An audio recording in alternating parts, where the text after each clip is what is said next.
Satgas Karhutla Jambi sukses mencegah karhutla dengan teknik modifikasi cuaca. Harga daging ayam mengalami kenaikan di Kabupaten Tanjung Jabung Timur.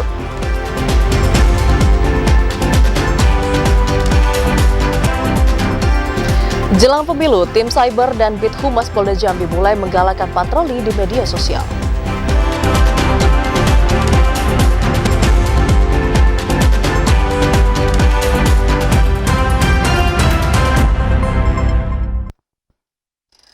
Assalamualaikum warahmatullahi wabarakatuh. Selamat sore saudara. Anda kembali menyaksikan Jambi hari ini edisi Senin 22 Mei 2023. Selain 3 berita utama tadi, tim redaksi kami telah menyiapkan sejumlah informasi menarik lainnya untuk Anda. Bersama saya Ahmad Solihin. Dan saya Vidya Francisca. Inilah Jambi hari ini selengkapnya.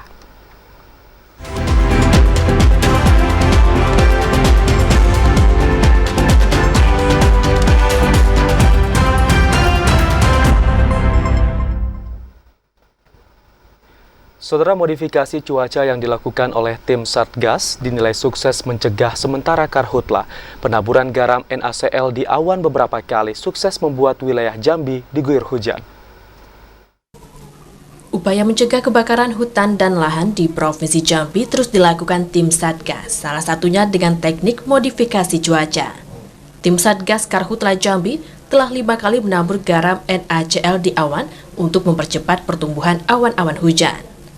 Menurut Prakirawan BMKG Jambi, Anissa Fauzia, modifikasi cuaca dinilai sukses mencegah sementara karhutla. Dari 30 ton garam NaCl yang ditaburkan, beberapa kali hujan mengguyur wilayah Provinsi Jambi. Selain dapat mencegah kekeringan, hujan juga dapat membuat api karhutla padam. Meski demikian, masyarakat diminta tidak membuka lahan dengan cara membakar, apalagi di wilayah timur yang sebagian besar merupakan tanah gambut. Ari Haryono, TVRI Jambi melaporkan. Saudara, Basarnas menyiagakan personelnya guna mengantisipasi kebakaran hutan dan lahan. Selain memberikan pertolongan, para personel tersebut juga dilibatkan dalam proses pemadaman. Upaya mencegah kebakaran hutan dan lahan juga dilakukan Kantor Pencarian dan Pertolongan Basarnas Jambi. Kepala Seksi Operasional Basarnas Jambi, Manca, menjelaskan, sekitar 30 personel Basarnas beserta peralatan disiagakan guna mendukung pencegahan karhutla. Para personel Basarnas tersebut akan dikerahkan apabila situasi karhutla semakin parah.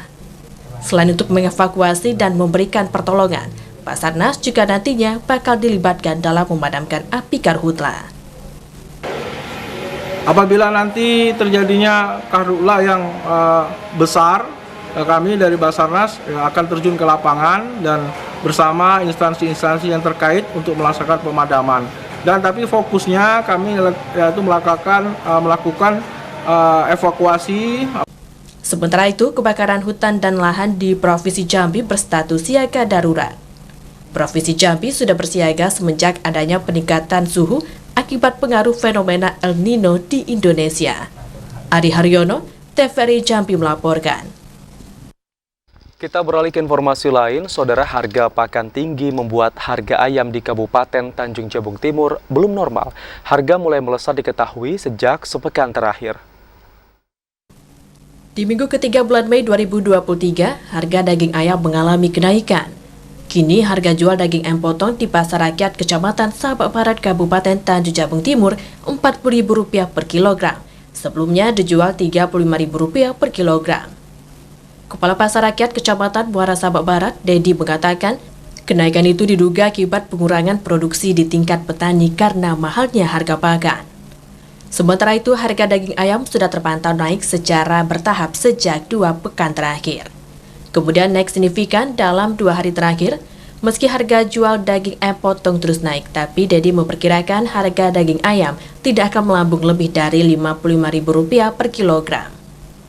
Menurutnya, harga jual daging ayam melambung berdampak pada daya beli masyarakat yang terus turun.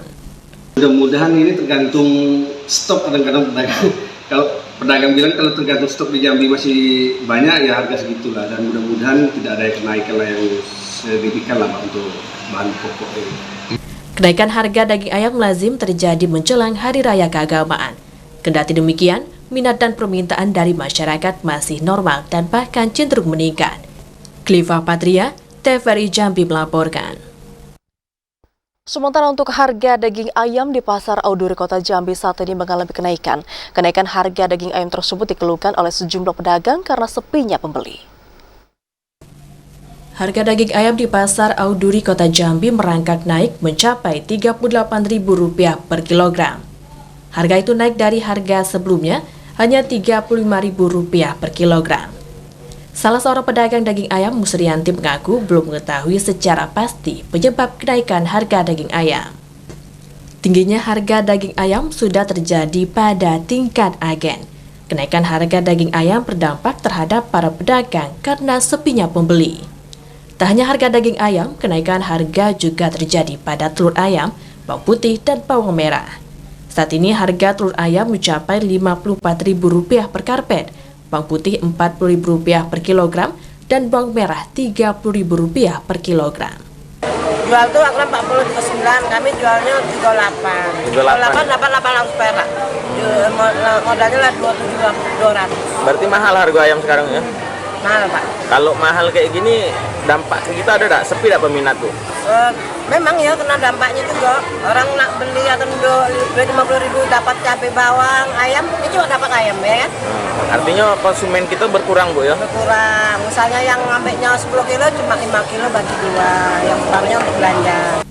Musrianti memprediksi kenaikan harga daging ayam dan kebutuhan pokok lainnya akan terus mengalami kenaikan hingga Idul Adha mendatang. Joko, TVRI Jambi melaporkan. Jelang Idul Adha, harga telur di sejumlah pasar tradisional Muara Jambi merangkak naik. Kenaikan harga ini disebabkan permintaan yang tidak sebanding dengan ketersediaan barang. Harga telur ayam di pasar tradisional Sengeti Muara Jambi mengalami lonjakan sejak 1 pekan terakhir. Sebelumnya, harga telur ayam dijual Rp48.000 per 30 butir, namun kini naik menjadi Rp52.000 per 30 butir atau 1 karpet. Kenaikan harga dipicu tingginya permintaan yang tidak sebanding dengan pasokan. Kenaikan harga ini dikeluhkan oleh para pedagang telur karena harus menambah modal dan keuntungan yang didapatkan juga jauh berkurang. Harga telur ayam diprediksi akan terus mengalami kenaikan jelang Hari Raya Idul Adha. Sebagian pedagang dan warga berharap pemerintah segera turun tangan untuk menstabilkan sejumlah harga kebutuhan pokok yang mengalami kenaikan. Ada kenaikan, Pak. Harga 48 ke 52, sekitar 4.000 per piring. Oh, per papan ya? Ya, belinya mahal, jualnya gitu juga. Jadi sampai di tingkat masyarakat berarti 50 lebih harganya? 52 ya? Per piring. Nah, minggu kedua sudah lebaran, naik lagi. Selain telur ayam, harga daging ayam di pasar Sengeti juga mengalami kenaikan. Sebelumnya harga jual daging ayam potong Rp28.000 per kilogram, kini naik menjadi Rp32.000 per kilogram. Tingginya harga membuat daya beli masyarakat menurun dan pastinya berimbas dengan pendapatan para penjualan daging ayam. Azab Abnan, TVRI Jambi melaporkan. Sementara untuk harga sejumlah bahan pokok di Pasar Rakyat Talang Banjar, Kota Jambi saat ini masih berfluktuatif, Saudara. Namun untuk harga jual cabai merah masih rendah di kisaran angka Rp14.000 per kilogramnya. Dan untuk mengetahui informasi selengkapnya, saat ini kita sudah terhubung dengan reporter TVRI Jambi Chandrika Divani langsung dari Pasar Talang Banjar, Kota Jambi. Selamat sore, Cika, silakan dengan laporan Anda. Ya, pemirsa.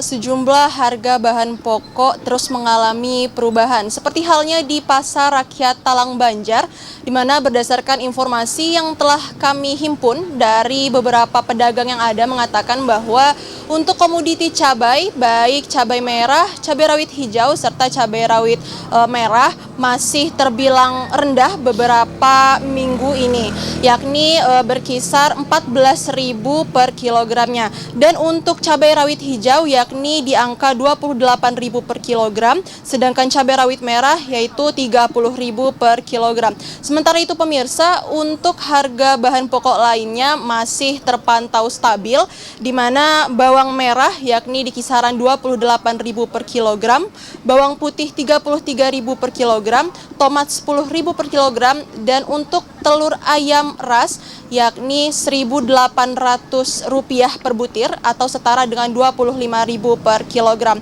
Lalu pemirsa, untuk minyak goreng kemasan premium dibanderol dengan harga Rp17.000 per liter. Lalu untuk minyak curah yakni seharga Rp15.000 per liter.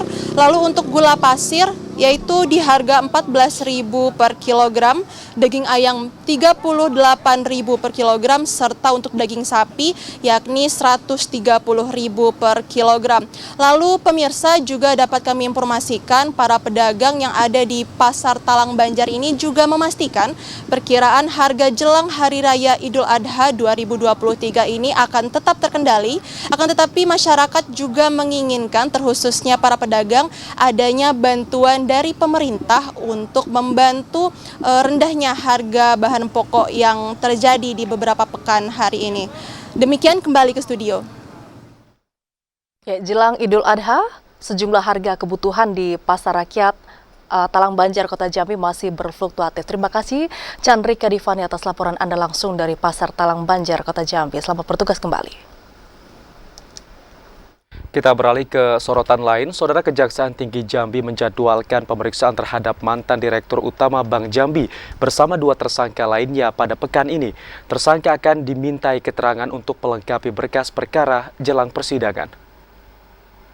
Penetapan tersangka mantan Direktur Utama Bank Jambi Yunsak El Halkodiel bersama 3 tersangka lainnya oleh Kejaksaan Tinggi Jambi. Saat ini 2 tersangka telah ditahan di Lapas Kelas 2 Jambi dan 1 tersangka lainnya di Lapas Bukit Tinggi, Sumatera Barat. Kasipenkum Kejati Jambi Leksi Fatarani mengatakan, ketiga tersangka ini dijadwalkan akan dilakukan pemeriksaan pada pekan ini. Pemeriksaan terhadap 3 tersangka itu dilakukan untuk melengkapi berkas perkara sebelum menjalani proses persidangan lebih lanjut. Untuk tersangka lainnya, LD yang masih buron, Kejaksaan masih menyelidiki keberadaan tersangka. Dikabarkan tersangka saat ini sedang berada di luar negeri. Terima kasih atas kehadiran rekan-rekan media di Media Center Kejaksaan Tinggi Jambi. Kami akan menyampaikan informasi terkait penanganan perkara dari tindak pidana korupsi pada Bank Jambi. Yang pertama adalah tim penyidik sudah memeriksa 2 orang ahli khusus untuk perkara tindak pidana pencucian uang. Tim juga sedang bergerak di Jakarta untuk melakukan pemeriksaan. Sebelumnya, Kejaksaan Tinggi Jambi menetapkan 4 tersangka tindak pidana korupsi gagal bayar Medium Ternot MTN PT San Prima Nusantara, pembiayaan pada Bank Daerah Jambi tahun 2017-2018. Kasus korupsi ini mengakibatkan kerugian negara mencapai 310 miliar rupiah. Asyar, TVRI Jambi melaporkan. Saudara, selama perjalanan 25 tahun era reformasi di Indonesia memberikan kesempatan untuk masyarakat bisa berpolitik. Informasi selengkapnya akan kami hadirkan usai pariwara berikut ini. Tetaplah bersama kami.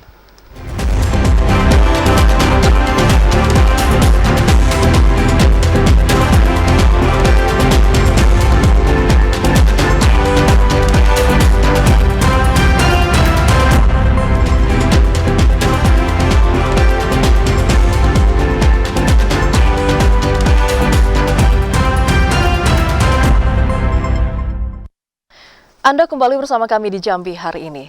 Saudara, selama 25 tahun reformasi bergulir tak hanya memberikan dampak yang positif maupun juga negatif terhadap dunia politik di Indonesia. Kondisi ini dapat dilihat dari menjamurnya partai politik dan juga keikutsertaan masyarakat untuk mencalonkan diri sebagai anggota dewan.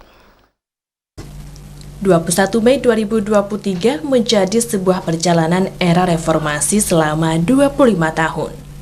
Reformasi mengingatkan masyarakat Indonesia pada perjalanan sejarah bangsa. Lengsernya Presiden Soeharto yang menjabat Presiden Indonesia selama 32 tahun. Melalui gerakan reformasinya dimotori mahasiswa dari berbagai perguruan tinggi di Indonesia, memberikan harapan dan keterbukaan pada masyarakat. Era reformasi juga memberikan kebebasan kepada partai politik untuk tumbuh dan berkembang dalam berbagai aspek. Salah satu warga kota Sarolagun Muhajir mengatakan, era reformasi telah memberikan ruang demokrasi bagi masyarakat dalam menyalurkan aspirasi dan hak politik. Reformasi ini sangat bagus untuk di dunia politik, karena hak seseorang ingin mencalonkan diri itu masuk ke proporsional terbuka, maka setiap caleg mempunyai kesempatan untuk mencalonkan diri dengan suara terbanyak. Muhajir menambahkan 25 tahun reformasi harus menjadi semangat bagi masyarakat dan mahasiswa untuk lebih kritis terhadap setiap kebijakan pemerintah. Edi Kusnadi, TVRI Jambi melaporkan. Saudara, 198 orang calon jemaah haji asal Kabupaten Sarolangun mengikuti tes kesehatan yang dilaksanakan di Puskesmas Kecamatan Sarolangun. Kementerian Agama Kabupaten Sarolangun bersama Dinas Kesehatan melakukan tes kesehatan bagi calon jemaah haji yang sudah melunasi biaya penyelenggara ibadah haji. JJH wajib mengikuti beberapa prosedur pemeriksaan kesehatan seperti tes urin, kesehatan fisik, laboratorium dan pemeriksaan radiologi, serta pemeriksaan tekanan darah, gula darah, asam urat, dan kadar kolesterol untuk memastikan kondisi tubuh calon jemaah haji dalam keadaan baik. Selain itu juga dicek tinggi dan berat badan. Tes kesehatan ini diikuti 198 orang calon jemaah haji asal Kabupaten Sarolangun. Kepala Seksi Haji Kementerian Agama Kabupaten Sarolangun, Mat Ali Martado mengatakan, pemeriksaan dilakukan untuk mengetahui apakah ada di antara calon jemaah haji yang terindikasi penyakit berisiko tinggi karena mayoritas JJH tahun 2023 ini tergolong lanjut usia dengan rentang usia di atas 60 tahun. Sementara itu, JJH asal Kabupaten Sarolangun akan diberangkatkan ke Tanah Suci tanggal 8 Juni 2023 untuk menunaikan ibadah haji 1444 Hijriah. Keseluruhannya 198 orang. Itu tes kesehatan cek kesehatan kan. Dia ini kan hari ini menasik juga. Jadi untuk kesini bagi perkecamatan ada sekaligus kan. Pemeriksaan tes kesehatan calon jemaah haji dipusatkan di Puskesmas Sarolangun. Bagi calon jemaah haji yang belum memeriksakan kesehatan, bisa melakukan pemeriksaan secara mandiri atau pemeriksaan susulan. Edi Kusnadi, TVRI Jambi melaporkan. Saudara, daratan kabupaten di Tanjung Jabung Timur merupakan daerah yang rawan mengalami abrasi dan kondisi tersebut menyebabkan banyak tanaman di perkebunan milik warga mati akibat dari meluapnya air asin. Meningkatnya debit air sungai yang membentang di dua desa di Kecamatan Muara Sabat Timur, Kabupaten Tanjung Jabung Timur sejak musim penghujan beberapa bulan terakhir membuat sejumlah warga di dua desa resah. Pasalnya, abrasi sungai telah merusak sejumlah lahan perkebunan warga dan mengancam permukiman warga. Setiap tahun, tanah perkebunan maupun pertanian yang berada di wilayah itu hilang mencapai 5 sampai dengan 10 meter karena tergerus air luapan sungai. Dua desa tersebut yakni Desa Lambur Luar dan Desa Kota Harapan yang berada di wilayah pesisir. Selain itu, hampir setiap hari mengalami luapan air pasang surut laut. Kepala Desa Kota Harapan, Muhammad Tandri mengatakan, banyak tanaman perkebunan warga berupa kelapa dalam, pinang, dan sawit menjadi kerdil hingga mati akibat luapan air asin. Kondisi ini berdampak buruk bagi perekonomian warga sekitar, sedangkan hasil perkebunan menjadi mata pencaharian utama warga sekitar. Normalisasi ini memang sangat diharapkan oleh masyarakat, khususnya kami yang berada di wilayah pesisir pantai. Jadi kami atas nama pemerintah desa dan juga masyarakat Desa Kota Harapan mengucapkan terima kasih yang sebesar-besarnya kepada pemerintah Kabupaten Jabung Timur, Bapak Bupati Edi Rumiaryanto yang telah memberikan kami bantuan berupa normalisasi tanggul. Dengan adanya normalisasi sungai dan pembuatan tanggul oleh pemerintah Kabupaten Tanjung Jabung Timur saat ini, diharapkan dapat menjadi solusi demi menyelamatkan dua wilayah tersebut agar tebing sungai terhindar dari longsor akibat hantaman air pasang surut. Kliva Patria, TVRI Jambi melaporkan. Saudara, penandatanganan kontrak kerja sudah dilakukan. Pengerjaan proyek jalan tol Trans Sumatera ruas Betung Tempino akan mulai dikerjakan akhir bulan Mei 2023 ini. Pengerjaan proyek jalan tol Trans Sumatera di Provinsi Jambi, yakni untuk ruas Betung Tempido, akan mulai dikerjakan akhir bulan Mei 2023 ini. Pekerjaan tersebut merupakan tindak lanjut dari penandatanganan kontrak kerja yang dilakukan antara Kementerian PUPR Ditjen Bidang Marga dengan pemenang tender. Ini disampaikan Gubernur Jambi Al-Haris setelah mendapat informasi usai menerima kunjungan kerja Presiden Republik Indonesia Joko Widodo beberapa waktu lalu. Gubernur mengatakan untuk pembebasan lahan ruas Betung Tempino hampir seluruhnya rampung. Sedangkan untuk pembangunannya ditargetkan selesai pada akhir tahun 2024 sesuai rencana pemerintah pusat yang dituangkan dalam kontrak kerja. Al-Haris berharap tol Betung Tempido dengan panjang 169,9 km yang akan terbagi dalam 3 seksi pengerjaan bisa selesai sesuai target, sehingga dapat segera dinikmati masyarakat. Percepatan pembangunan jalan tol pertama di Provinsi Jambi ini dinilai akan mendukung peningkatan ekonomi daerah. Jadi tol kita sudah kontrak mulai bekerja dan sesuai dengan target pemerintah akhir tahun selesai 2024. Nah sehingga nanti itu bisa dinikmati oleh masyarakat Jambi dan Palembang. Karena tol itu kan ruas Palembang Jambi sudah kerjakan, tinggal ruas Jambi ke Palembang yang belum. Nah jadi saya waktu itu ditanya oleh Pak Media, Pak Jokowi sudah menjawabkan bahwa tol itu selesainya tetap tahun 2024 dan kontrak sudah teken semua. Jalan tol Betung Tempido dibangun dengan pembiayaan konstruksinya melalui 2 skema, yakni melalui kerjasama pemerintah badan usaha dengan pembiayaan senilai Rp21 triliun serta konstruksi pemerintah senilai Rp5,8 triliun. Randy Arta, TVRI Jambi melaporkan. Kita ke sorotan lainnya, Saudara. Saat ini pihak BPS meminta pemerintah Provinsi Jambi untuk tetap berkomitmen mengendalikan inflasi. Pasalnya sejumlah harga jual bahan pokok seperti bawang merah, bawang putih dan juga daging ayam saat ini merangkak naik. Badan Pusat Statistik Provinsi Jambi meminta pemerintah provinsi dan tim pengendalian inflasi daerah TPID tetap komitmen mengendalikan inflasi. Pasalnya, pasca Lebaran Idul Fitri, sejumlah harga jual bahan pokok seperti bawang merah dan bawang putih, telur serta daging ayam mengalami kenaikan. Jika harga komoditi tersebut tidak ditekan, maka dapat menyumbang inflasi di Provinsi Jambi pada bulan Mei 2023 ini. Pemerintah Provinsi Jambi perlu mengambil langkah untuk menekan harga tersebut, sehingga tidak terjadi lonjakan yang signifikan. Fungsional Statistik Ahli Muda BPS Provinsi Jambi Dwi Jayanti mengatakan, pengendalian inflasi di bulan April 2023 kemarin harus tetap berlanjut hingga bulan Mei 2023, sehingga inflasi di Provinsi Jambi bisa tetap terkendali dengan baik. Sementara ini harga telur ayam di pasar tradisional sudah mencapai Rp54.000 per piring. Daging ayam kini dijual dengan harga Rp37.000 per kilogram. Kemudian harga bawang sudah mencapai Rp40.000-an per kilogram. Ini memang kondisi komoditas utama pembentukan angka inflasi itu kan seperti cabai merah, cabai rawit. Itu memang sampai dengan minggu kedua Mei masih terpantau turun harganya dibandingkan bulan April. Tetapi untuk komoditas bawang merah, bawang putih, daging ayam ras, telur ayam ras itu mulai merangkak naik dibandingkan harga April gitu.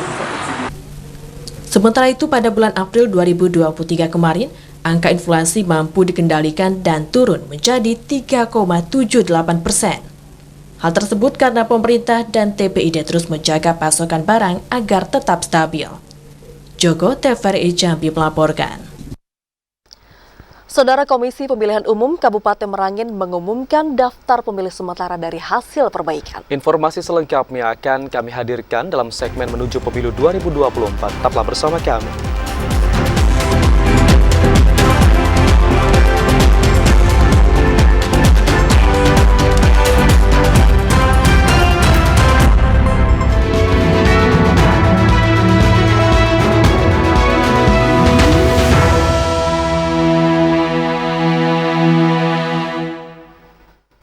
Setelah Anda bergabung bersama kami dalam segmen menuju pemilu 2024. KPU Kabupaten Merangin mengumumkan daftar pemilih sementara hasil perbaikan selama masa pengumuman sejak 17 Mei hingga 23 Mei 2023.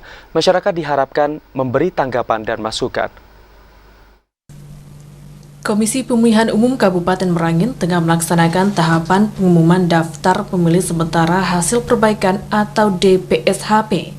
Kegiatan ini dilakukan oleh Panitia Pemungutan Suara atau PPS di masing-masing kecamatan dan kelurahan sejak 17 hingga 23 Mei 2023. DPSHP ditempelkan di tempat yang mudah diakses oleh warga.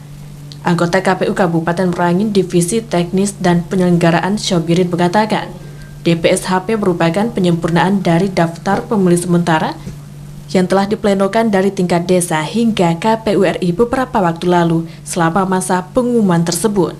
KPU mengharapkan tanggapan dan masukan dari masyarakat terkait kesalahan data pemilih belum terdaftar atau perubahan status pemilih dari yang memenuhi syarat menjadi tidak memenuhi syarat ataupun sebaliknya.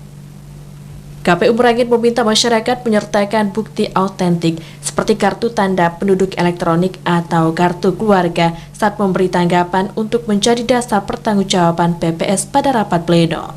Nanti di masa ini juga masyarakat diminta untuk memberi masukan dan tanggapan jika namanya masih ada yang belum terdaftar sebagai pemilih atau terdaftar di daftar pemilih sementara ini. Nah, kemudian bisa dicek di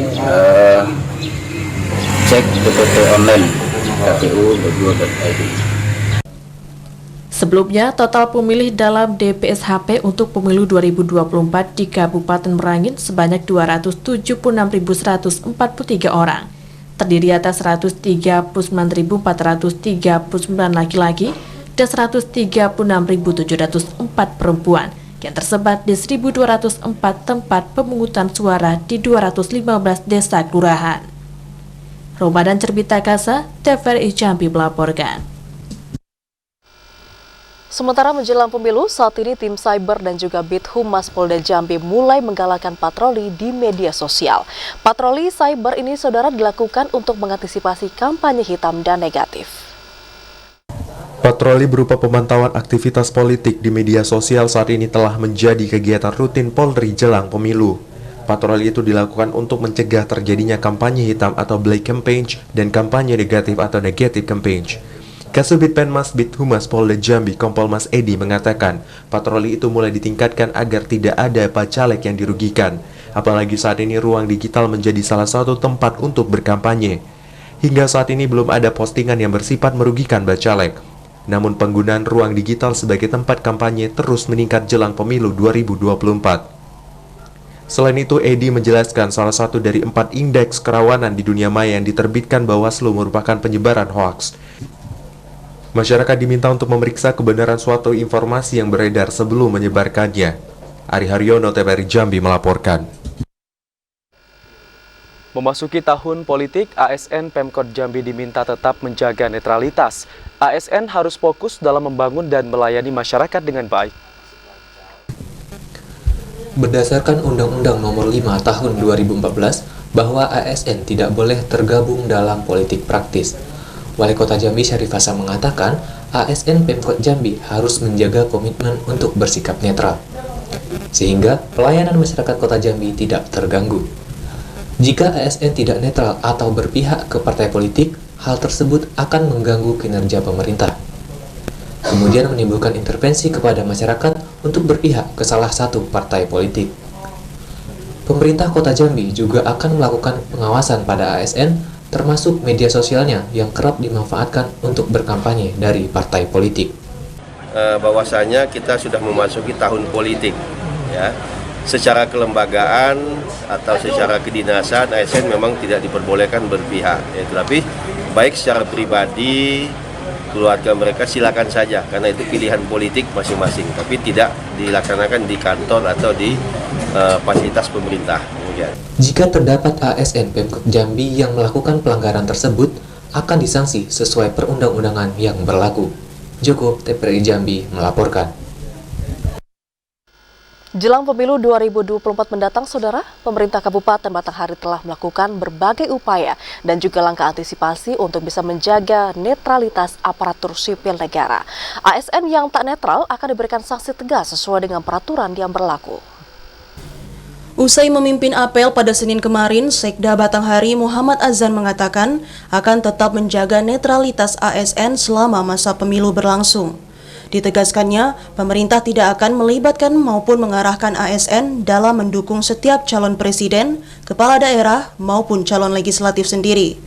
Bahkan pejabat pembina kepegawaian ini menegaskan tidak segan-segan berlaku tegas kepada pegawai yang membelok atau ikut serta berkampanye mendukung salah satu calon peserta pemilu.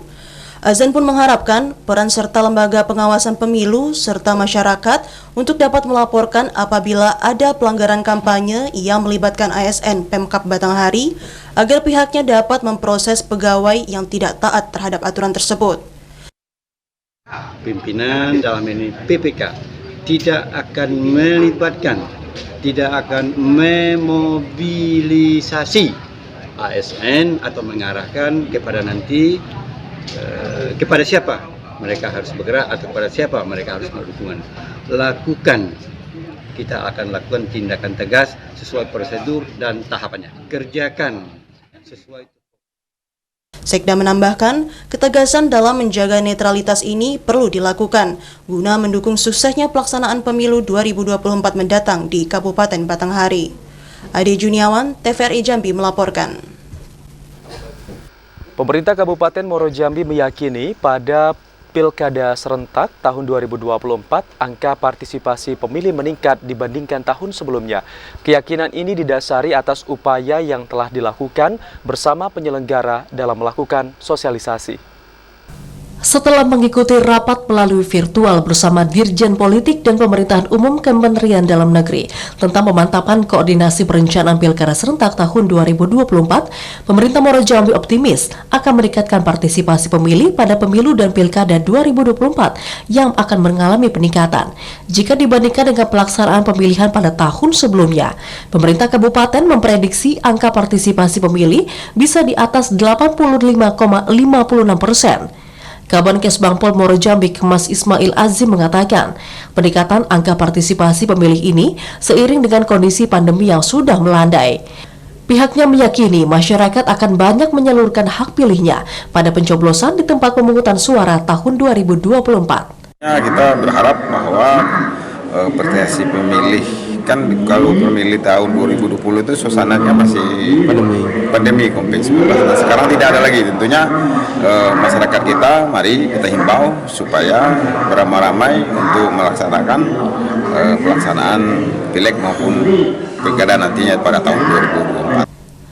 Sementara itu, berbagai sosialisasi telah dilakukan oleh pemerintah Kabupaten Muaro Jambi dan penyelenggara untuk meningkatkan jumlah pemilih, mulai dari sosialisasi kepada masyarakat di kecamatan dan akan melakukan sosialisasi kepada pemilih pemula melalui sekolah.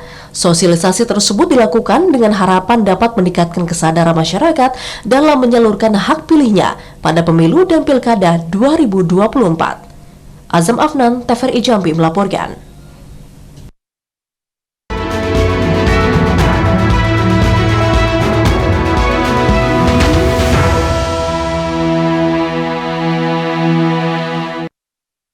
Saudara Wakil Gubernur Jambi Abdullah Sani memimpin upacara Hari Kebangkitan Nasional ke-115 tingkat Provinsi Jambi. Informasi selengkapnya akan kami hadirkan dalam segmen advertorial usai pariwara berikut ini. Tetaplah bersama kami.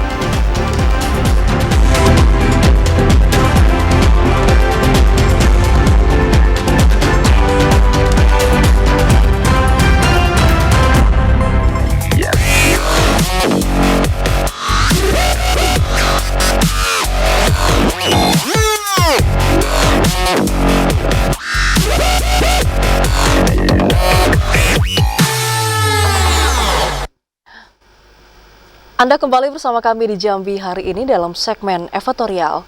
Saudara, untuk bisa memperingati Hari Kebangkitan Nasional ke-115, Wakil Gubernur Jambi Abdullah Sani memimpin upacara Hari Kebangkitan Nasional tingkat Provinsi Jambi. Bertempat di lapangan utama kantor Gubernur Jambi Senin 22 Mei 2023 pagi, Wakil Gubernur Jambi Abdullah Sani memimpin pelaksanaan upacara peringatan Hari Kebangkitan Nasional ke-115 tingkat Provinsi Jambi. Wagub mengatakan, barisan persatuan yang telah dibentuk oleh para pendiri bangsa merupakan pemantik bagi kekuatan Indonesia dalam menghadapi berbagai tantangan. Barisan perjuangan ini harus terus dipertahankan guna mewujudkan Indonesia Emas 2045. Pencabutan darurat kesehatan global untuk COVID-19 yang secara resmi dikeluarkan Badan Kesehatan Dunia atau WHO juga menjadi momentum untuk memaknai Hari Kebangkitan Nasional ke-115 sebagai upaya membangun semangat kebangsaan untuk bangkit pasca pandemi. Melalui upaya kolektif seluruh elemen bangsa, nilai-nilai kebangkitan nasional mampu menjadi benteng daerah untuk mengatasi berbagai persoalan, mulai dari gejolak krisis global, kesehatan, hingga geopolitik. Wagub menekankan, menjaga persatuan dan kesatuan pada peringatan Hari Kebangkitan Nasional akan membantu pemerintah daerah dalam melaksanakan berbagai program pembangunan untuk masyarakat. Realisasi program Jambi Mantap yang menjadi unggulan pemerintah Provinsi Jambi akan terus didorong untuk mencapai kesejahteraan bagi masyarakat. Kembali untuk bangkit bersama dalam rangka pertama Provinsi Jambi ini bersama-sama dalam mengisi untuk berjuang untuk bagaimana membangun Provinsi Jambi tercinta. Saya ulangi. Abdullah Sani berharap peringatan Hari Kebangkitan Nasional tahun 2023 akan semakin memperkokoh persatuan dan kesatuan masyarakat untuk percepatan pemajuan daerah. Randy Arta, TVRI Jambi melaporkan. Saat memperingati Hari Kebangkitan Nasional ke-115, Bupati Masuri mengajak seluruh elemen masyarakat bersatu untuk bangkit dan maju membangun Kabupaten Bungo. Bupati Bungo Masuri pimpin upacara peringatan Hari Kebangkitan Nasional ke-115 tahun 2023 yang dipusatkan di lapangan hijau kantor Bupati. Hari Kebangkitan Nasional diperingati setiap tanggal 20 Mei, ditandai dengan lahirnya organisasi Budi Utomo tahun 1908. Sementara itu, tema peringatan Harkinas tahun 2023 ini semangat untuk bangkit. Pada upacara tersebut, Bupati Masuri membacakan amanat dari Menteri Komunikasi dan Informatika Republik Indonesia. Peringatan Hari Kebangkitan Nasional ke-115 tahun 2023 ini tidak hanya sebagai seremonial saja, tapi lebih memahami esensi sejarah kebangkitan nasional. Bupati juga mengajak seluruh aparatur sipil negara di lingkup Kabupaten Bungo yang diberi amanah jabatan sebagai penyelenggara pemerintahan dapat menunjukkan kinerja yang baik, efisien, dan menyentuh ke masyarakat. Pagi hari ini kita bersama Forkompimda dan seluruh aparatur sipil negara melaksanakan upacara peringatan Hari Kebangkitan Nasional ke-115 tahun 2023 ini. Mari kita maknai peringatan Hari Kebangkitan Nasional ini dengan terus memperkokoh persatuan dan kesatuan, kemudian bagaimana upaya kita bersama khususnya memajukan dan mensejahterakan masyarakat di Kabupaten Bungo yang kita cintai. Upacara peringatan Hari Kebangkitan Nasional ke-115 ini turut dihadiri Wakil Bupati, OPD dan ASN di lingkup pemerintah Kabupaten Bungo, unsur Forkompimda, Ormas dan mahasiswa serta pelajar. Mukriandi, TVRI Jambi melaporkan. Kita ke sorotan lainnya, Saudara. Bupati Bungo Masuri menghadiri pembukaan MTQ ke-8 tingkat Kecamatan Rimbo Tengah. MTQ yang digelar di Dusun Sungai Mengkuang diharapkan dapat mencari kori dan juga koriah terbaik yang akan mewakili Kabupaten Bungo pada pelaksanaan MTQ tingkat Provinsi Jambi.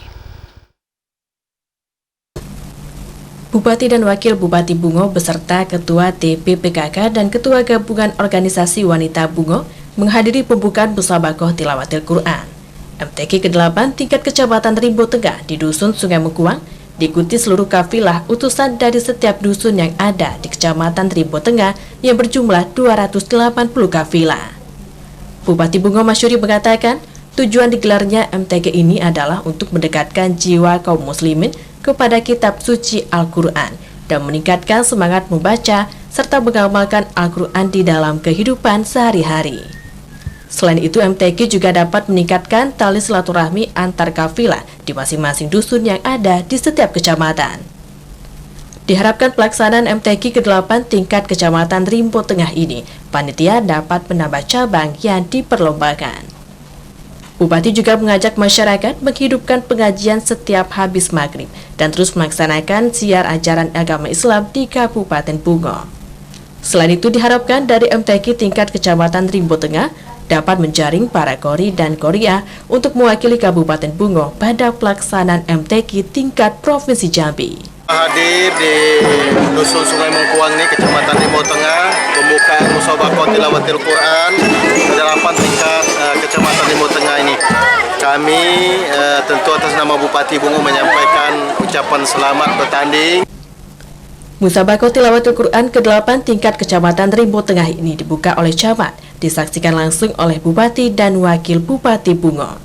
Turut hadir pada pembukaan MTQ tingkat Kecamatan Rimbo Tengah, Sekda, Kemenak, unsur Perkompimda, seluruh OPD, para camat, serta para kafilah dari setiap dusun yang ada di Kecamatan Rimbo Tengah. Muhriandi, TVRI Jambi melaporkan. Bupati Kerinci Adi Rozal juga menghadiri pelantikan Dewan Pengurus Daerah Persatuan Perawat Nasional Indonesia PPNI Kabupaten Kerinci. Adi Rozal mengajak kepada seluruh perawat untuk dapat bekerja dengan baik, tulus dan ikhlas dalam melayani masyarakat. Bupati Kerinci Adi Rozal kemarin menghadiri acara pelantikan Dewan Pengurus Daerah PPNI dan Pengurus Daerah Badan Penanggulangan Bencana Bapena Kabupaten Kerinci. Kegiatan itu diselenggarakan di ruang aula Panti Asuhan Baitul Husna Desa Sungai Pege, Kecamatan Siula, Kabupaten Kerinci. Bupati Kerinci Adi Rozal mengapresiasi dan memberikan selamat atas dilantiknya Dewan Pengurus PPNI dan Bapena Kabupaten Kerinci. Saya ingin mengajak kita semuanya. Saya menyampaikan, sering saya sampaikan, rekan-rekan perawat, ada 3 kepastian dalam hidup kita. 1, hidup pasti mati. Pasti. Maka menjadi perawat, apapun profesi kita, mengingatkan nilai. Adi Rozal juga mengucapkan terima kasih kepada seluruh perawat yang telah bekerja keras dalam membantu penanganan kasus COVID-19 yang sempat melanda Kabupaten Kerinci.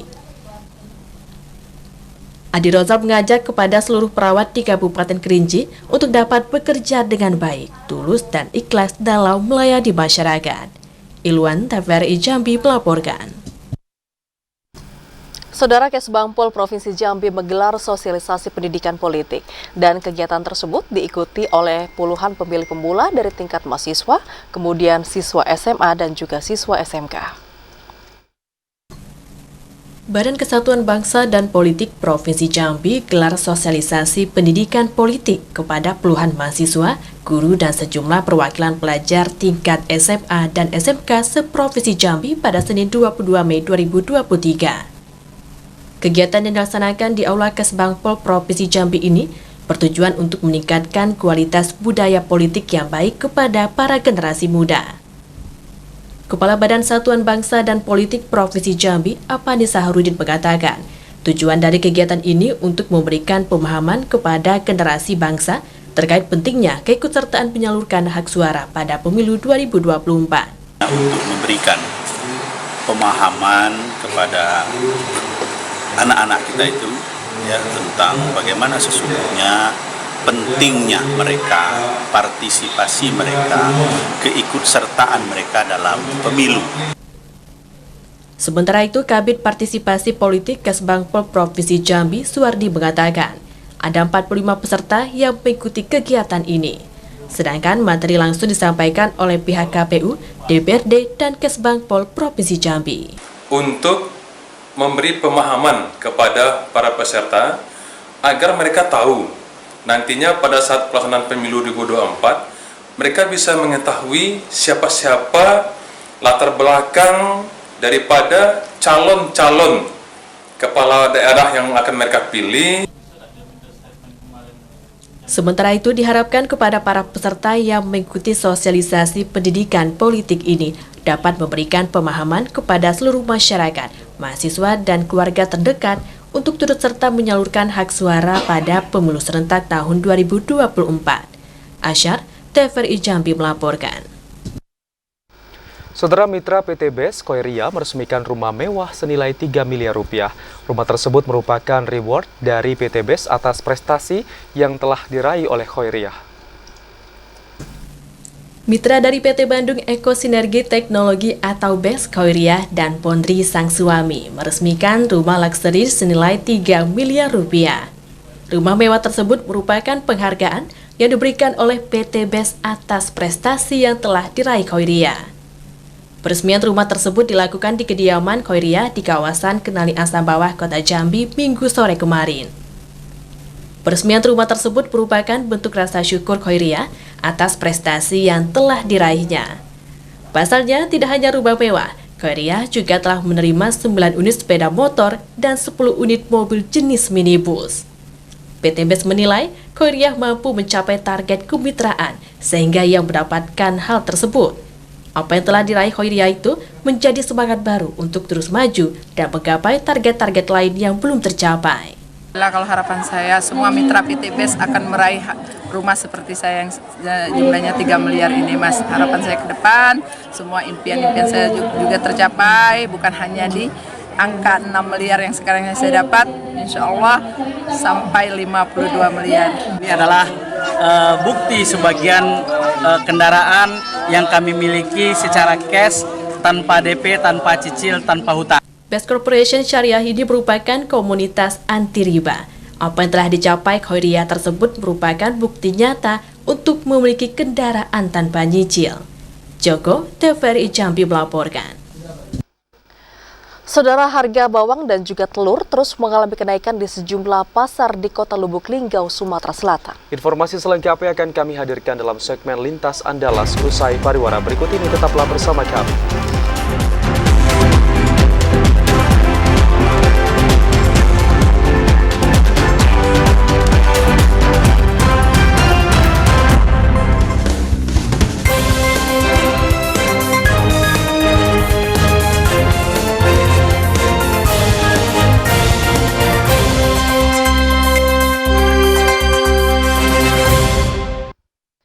Anda kembali bersama kami di Jambi hari ini dalam segmen Lintas Andalas. Saudara, untuk jumlah kasus dan peredaran narkoba di Kabupaten Pasaman Barat sangat mengkhawatirkan. Selain menjadi daerah perlintasan, Pasaman Barat juga menjadi daerah tujuan dari peredaran narkoba. Dampak dan pengungkapan kasus peredaran dan penyalahgunaan narkoba di Kabupaten Pasaman Barat terus meningkat. Selain penegakan hukum, pemerintah daerah terus berupaya melakukan pencegahan melalui nagari. Berdasarkan data Kejaksaan, terdapat 29 kasus dari total 50 kasus yang dituntut rentang November hingga Mei tahun ini. Secara statistik, jumlah tersebut meningkat dan perlu menjadi atensi bersama dari semua unsur. Bupati Pasaman Barat Hamsuardi menyebutkan, saat ini Pasaman Barat tidak lagi menjadi perlintasan, melainkan tujuan peredaran narkoba. Barang haram tersebut masuk dari sisi laut, darat, dan berbagai daerah. Pencegahan dan kerjasama penindakan dengan penegak hukum perlu ditingkatkan. Guna menyasar lapisan terendah, Pemda sudah menganggarkan dana di setiap nagari untuk pencegahan dan sosialisasi dan mendirikan pos pantau di daerah rawan atau perlintasan. Dana di nagari diharapkan maksimal melakukan pencegahan. Penyalahgunaan narkotika itu saya sebagai Bupati Pasaman Barat dulu juga pernah saya sampaikan, kita berupaya keras bagaimana mengupayakan tindak pidana narkotika ini bersih dari Pasaman Barat ini. Hari ini banyak kita lihat hal-hal yang membuat banyaknya anak-anak kita memakai narkotika. Di sini ada lagi, kita inilah daerah perlintasan tadi sudah disebutkan, tapi sudah menjadi daerah tujuan. Kita masuknya di sini banyak sekali, dari utara, dari selatan, dari timur, semua dari lautan semuanya. Dan hari ini kita tetap kuat, teguh, bagaimana upaya kita menghilangkan narkotika di Pasaman Barat. Bersama APH, Pemda berharap masyarakat bisa berperan aktif, memberikan informasi jika ada melihat peredaran narkoba. Pencegahan dini dan rehabilitasi bagi korban sangat penting dilakukan. Dari Kabupaten Pasaman Barat, Andika Adisa Putra, TVRI Sumatera Barat. Seorang anak laki-laki berusia 10 tahun di Kecamatan Arga Makmur, Kabupaten Bengkulu Utara, mengidap gizi buruk kronis. Keterbatasan ekonomi yang dialami orang tuanya membuat ia membutuhkan uluran tangan. Beginilah kondisi Noprian M. Yunus, anak berusia 10 tahun yang tinggal di Kelurahan Purwodadi, Kecamatan Arga Makmur, Bengkulu Utara. Kondisinya sangat mengkhawatirkan lantaran mengidap gizi buruk kronis.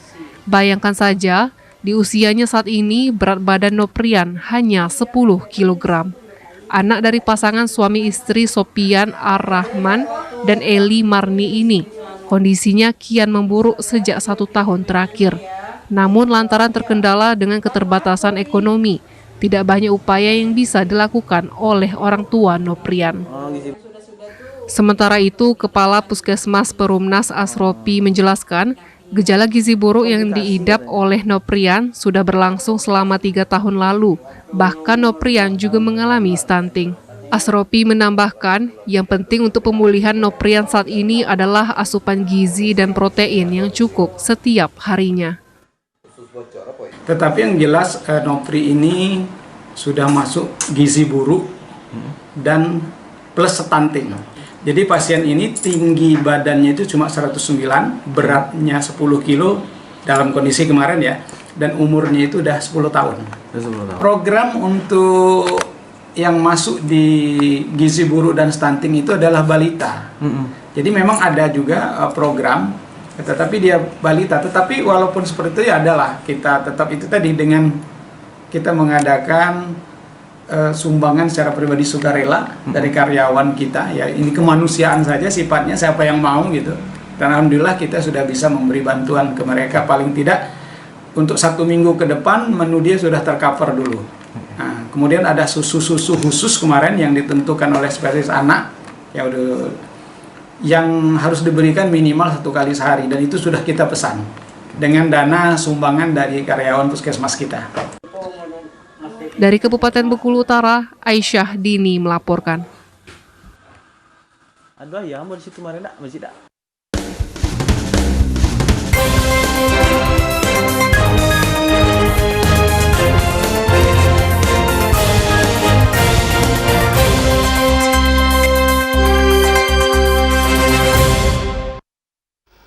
Dan informasi tadi, saudara, sekaligus menutup perjumpaan kita di Jambi hari ini. Terima kasih atas perhatian dan juga kebersamaan Anda. Saya Vidya Francisca. Dan saya Ahmad Solihin beserta kerabat kerja yang bertugas pamit undur diri. Wassalamualaikum warahmatullahi wabarakatuh dan sampai jumpa.